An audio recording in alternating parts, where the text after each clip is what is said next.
За угтаа Монгол улсын хөгжлийн суурь нь эрчим хүчний салбар. Тиймээс үе үеийн улс төрчид энэ салбарыг бие даасан болгоно хэмээн хамлаж ирсэн. Хамгийн сүүлд хүн намын дарга Монгол улсын шадар сайд Дорж ханд эрчим хүчний хараат байдлыг арилгаж чадахгүй бол улс төрөөс холдно хэмээн мэдгдсэн байдаг. Харин өнөөдөр эрчим хүчний салбарыг хөгжүүлнэ гэсэн эдгээр амлалтад хариуцлага нэхэх цаг нь аль хэдийн болсон байна.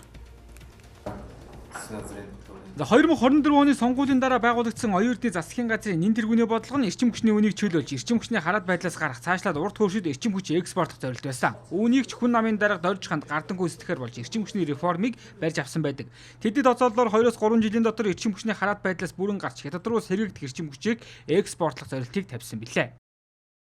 Хамгийн ихний анхдагч хэрэгцээ болсон бидний эрчим хүчний хөрөлцөөгүй байдлаас бид нар төрийн хувийн хвшил хамтдаа энэ 6 сар, энэ 10 сар гэхэд гарья гэдэг л эрх зүйн өөрчлөлтийг оруулах гэдэг. Эрчим хүчний үнийг чөлөөлж, эрчим хүчний салбар бизнесийн хувьд ашигтай болох олон хөрөнгө оруулагчид Монгол улсын бизнесийн салбарт тэр дундаа эрчим хүчний салбарт хөрөнгө оруулалт хийх нь өгөөжтэй болох энэ зоригтой алхмыг бид нар агаарын тээврийн либералчлалыг хийж чадсан шиг хийх ёстой. Эрчим хүчний тусдаа бие даасан байдгийг хийж чадна. 3 жилийн дотор хийж чадна. Экспортооч бас хийн.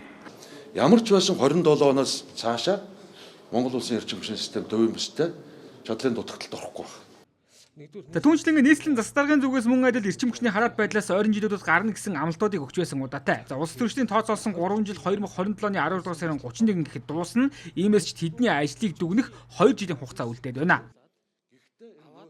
2-3 жилийн дараа хэрвээ эрчим хүчээр өөрийгөө хангаж чаддаггүй эрчим хүчний экспортыг эхлүүлж чадаагүй байх юм бол би хариуцлага хүлээгээд Монголын улс төрөөс бол өөрөө зүгээр явхад бэлэн байна гэж хэлж байгаа.